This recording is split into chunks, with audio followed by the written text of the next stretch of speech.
Бірінші тәжірибе альдегидтерге мыс гидроксидімен сапалық реакция. Формалинді пайдалана отырып, мыс эквивалентті гидроксидімен альдегидтерге сапалық реакция жүргізейік. Мыс гидроксидін натрий гидроксидімен мыс купоросының реакциясымен аламыз. Сілті ертіндісіне мыс купоросының ертіндісін құямыз. Мыс эквивалентті гидроксидінің тұнбасы түзіледі.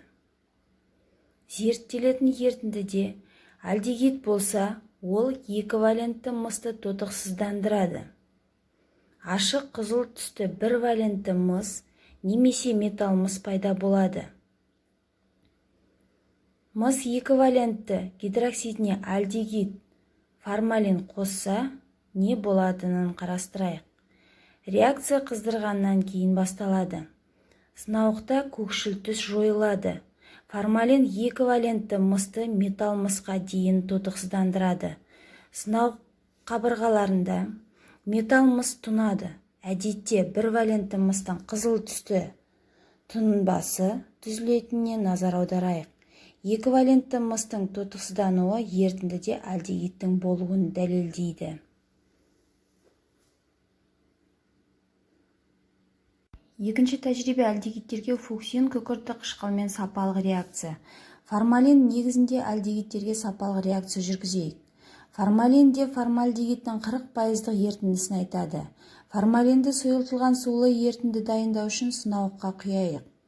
Альдегидтерге сапалық реакциялар бұл фуксин күкірті қышқылмен реакция. Қышқылды қоса берсек, бірнеше уақыттан кейін ертіндіде күлгін түс пайда болады. Фуксин күкірті қышқылды қосқанда күлгін түстің пайда болуы ертіндіде альдегидтің болуын дәлелдейді. Фуксин күкірті қышқыл ертінділерден альдегидтерді анықтауға мүмкіндік береді.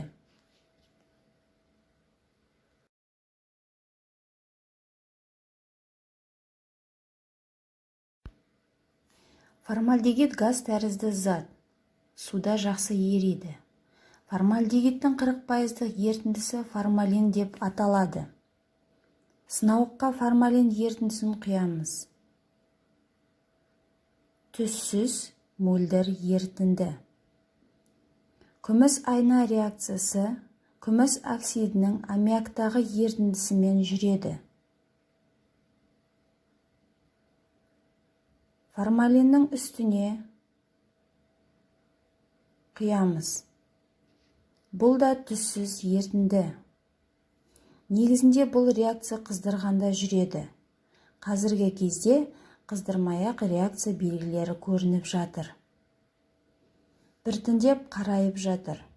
Егер сынауық таза болатын болса, күміс металл түрінде бөлініп, ыдыстың қабырғасына жабысады.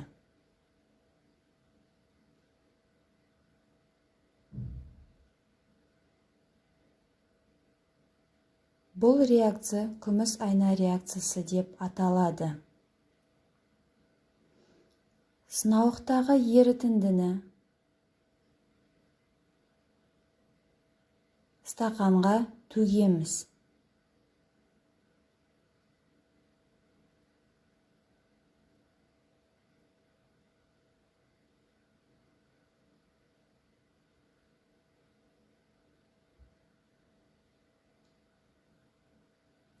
Енді ыдыстың қабырғасындағы күміс айнаны көруге болады.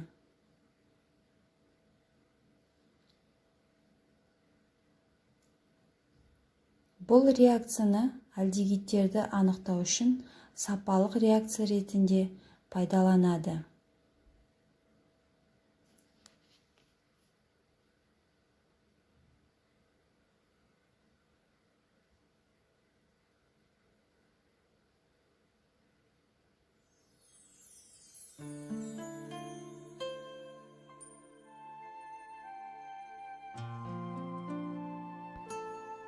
Ацетонның еріткіштік қасиеті. Ацетон суда еритін, сондықтан еріткіш ретінде қолданылатын ұшпа, түссіз және жанғыш өнім. Ацетон жақсы еріткіш. Ацетонды пластикті еріту үшін қолдануға болады. Яғни тәжірибеде ацетонды пластик ыдысқа құйып, не байқалғанын бақылаймыз.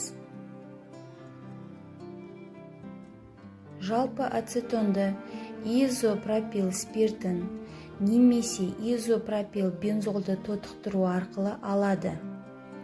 Ол органикалық синтезде изопрен, ацетат талшығын және тағы басқа заттарды алуда қолданылады.